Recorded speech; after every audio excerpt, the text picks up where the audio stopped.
Well then, how are you getting on? A couple of months ago, I did a video talking about Elvis's early 60s Japanese LPs, and today I'm going to pick up from where that video left off and talk about the mid-60s LPs. The first one I'm going to show, however, is an early 60s one, Blue Hawaii. I'm just going to show you this just to remind you what a typical early 60s LP cover looked like. So you've got the front cover, very much like the American one, and on the back, no colour pictures, but you do get the lyrics, some Japanese sleeve notes, song titles, and so on. So this is a fairly typical early 1960s album cover. It's on the Victor label, as all the records were at that time. And this actually is in really nice condition for a copy of this album, because the covers at this point were in really thin cardboard, very, very thin. Even thinner, I think, than the UK album covers. So very often these covers turn up with splits at the top here, or split at the bottom here, or even on the spine here. Very, very easy to get damaged. This one is actually in very good condition for the type of sleeve that it is. And when I bought this album a few weeks ago, I got a nice surprise when I actually looked at the back cover, because the price at the bottom here is 1,750 yen. The normal price on this album was 1,800 yen, the original price I'm talking about.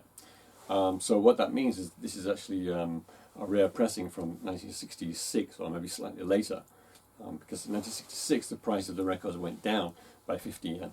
Okay, so the mid-60s albums. That basically means more soundtrack albums than anything else. And I think the soundtrack albums have a lot of interesting song titles, even if they don't always present the best of Elvis's music. And one thing I like to do is I like to look at the titles of the Japanese songs and then translate them back into English. So what I'm going to do first of all, I'm going to set you a little quiz. And I'm going to give you the titles of 3 songs, which I will translate from Japanese back into English. And see if you can tell me what songs these are. Alright, so the first one. There are wonderful girls in the mountains. That's the first one. The second one. That's good enough for me. What's the bloody third one? And the third one is You Are Mine. Okay, so there are wonderful girls in the mountain. That's good enough for me, and You Are Mine. So what are those 3 songs? So I'll confirm the answers as I go through talking about these particular albums. So the first mid-60s album we're going to look at is this one here, Kissing Cousins. Now if you look at the back cover looks very similar to the American sleeve. So what about all the lyrics? What about the Japanese song titles? Well, this was actually released in a rather smart Gatefold sleeve. So on one side you have the lyrics, on the other side you have all the Japanese writing, and then you've even got a little picture here as well. So there were a few interesting things about this album, actually, a few unusual things. The first thing, I'll put a picture up to show you, is that the obi was actually not a blue obi, but a green obi. Usually Elvis's albums came with blue obis at that time. A second unusual thing about this album was there's no price anywhere on the album. They must have forgot to put the price on the album. And the third interesting thing about it is it actually came with a bonus photo. So the bonus photo is mentioned on the obi. It says bonus photo enclosed. And I'll put a picture of that up on the screen. This record is also on the Victor label. And around about this time, the albums were coming in. This Victor in a sleeve here, which you can see actually has a picture of the World's Fair album up here. So it's kind of like an American in a sleeve with all these album designs on them. But there was never another one. This was the only one I've ever seen. One of the things I found really fascinating about the Japanese albums is the titles of the songs in Japanese. I like to translate them back into English. You learn a lot about the translation process, the thinking that goes into it, just from doing that, I think. And it's not always easy to translate an English song title into Japanese and have it make sense. And there's a good example of that on this album here, the song There's Gold in the Mountains. Now, as English speakers, we know, we can recognize that ambiguity there, there's gold in the mountains. We know that he's not going to be singing about precious metals. And, you know, it's an Elvis movie, so we can guess that he's actually going to be singing about girls. And of course, that's what the song is about. But if you just translate that into Japanese, there's gold in the mountains, it then ends up being too literal. And so it sounds like a song about gold, the precious metal. So what they did was they translated it as there are wonderful girls in the mountain. So it doesn't sound anywhere near as good in Japanese as it does in English. So the song has lost, the title has lost its ambiguity. But on the other hand, the Japanese, the person who's buying this album can understand what the song is about just from the title. So there is sometimes that trade-off there between the original song title, the subtlety of the original song title, and translating it into Japanese in a way that makes sense to the Japanese person who's going to be buying the record. Alright, the next gatefold sleeve we're going to look at is Elvis For Everyone. Now if you look on the back there, it looks fairly similar to the American back cover, but some of the albums are a little bit different. So the Christmas album over here is a different picture completely to the American Christmas album. And one or two other covers as well. Elvis's back, Actually Such a Night, and Something for Everybody has this living stereo banner across the top there. So once again, this was issued in a gatefold sleeve. This is what it looks like on the inside. Nothing particularly spectacular, just the lyrics and Japanese liner notes, no photos this time.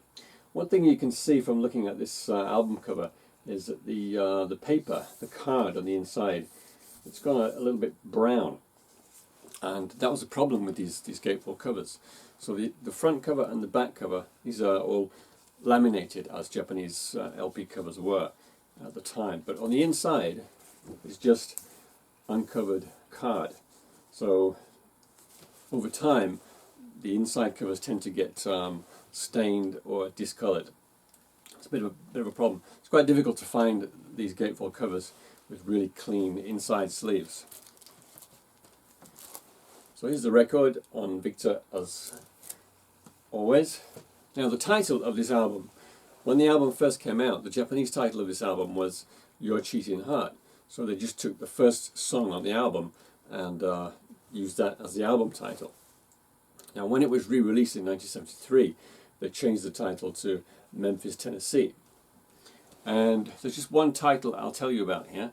The first song on side 2, which is For the Millionth and the Last Time. In Japanese, the Japanese title is The Last Kiss. Now the album before Elvis For Everyone was Roustabout, and Elvis For Everyone and Roustabout have the dubious distinction of being the only two albums that were not re-released in 1969 on the Orange RCA label. So all of the other big Elvis albums, the 50s albums and the 60s albums up to Speedway actually, were all reissued on the Orange RCA label in 1969. But Elvis For Everyone and Roustabout, for some reason, they were not released on the RCA label. The next album I'm going to show you is another soundtrack. This one is Paradise Hawaiian style. And again, the back cover looks very similar to the American sleeve. The song titles are actually all printed in Japanese. Sometimes just Japanese, sometimes Japanese and English. In this case, both English and Japanese. So at first glance, they look to be the same as the American covers, but they're just slightly different. And if we look on the inside again, this one's not too bad. Once again, you can see how the card is sort of tanned a little bit over time. And at least you get a couple of pictures with this one. For some reason, the cost of the Paradise Hawaiian style album was 2,000 yen, and stereo albums at that time your standard stereo albums were 1,800 yen. So for some reason they put this one out for sale at 2,000 yen.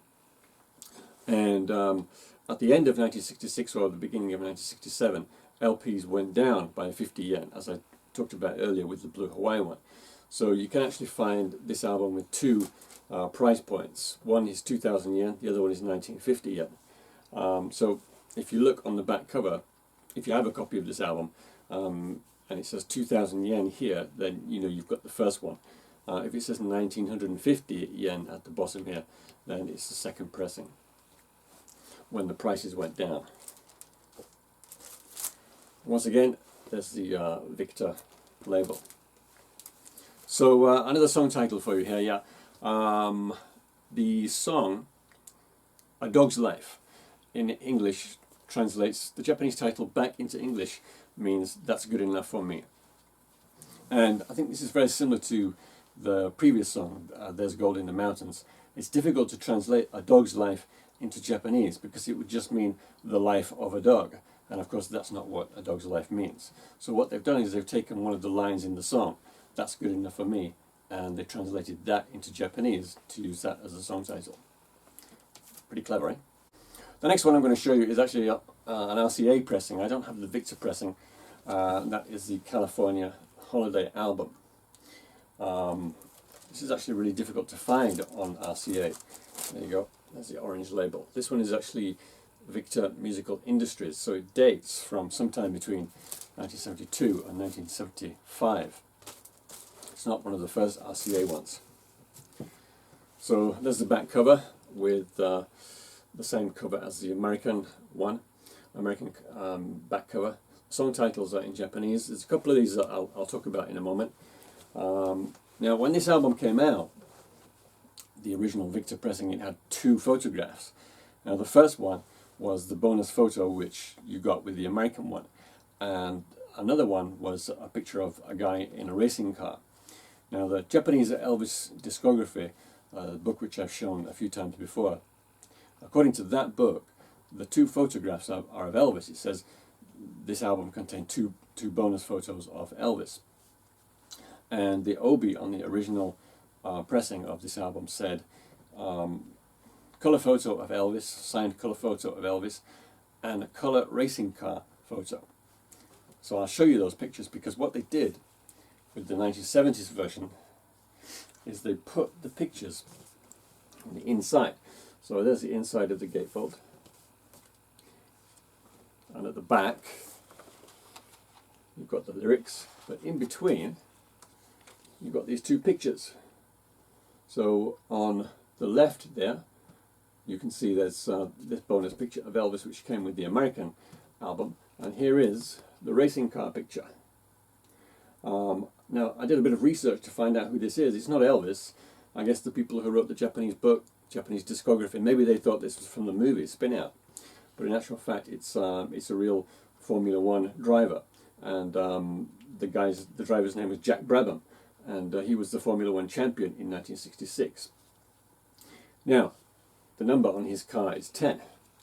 Without looking at the back of your copy of this album, and without watching the DVD, what was the number of Elvis's car in the movie Spin Out? Answers at the end of the video. Alright, so a couple of song titles I want to talk about here.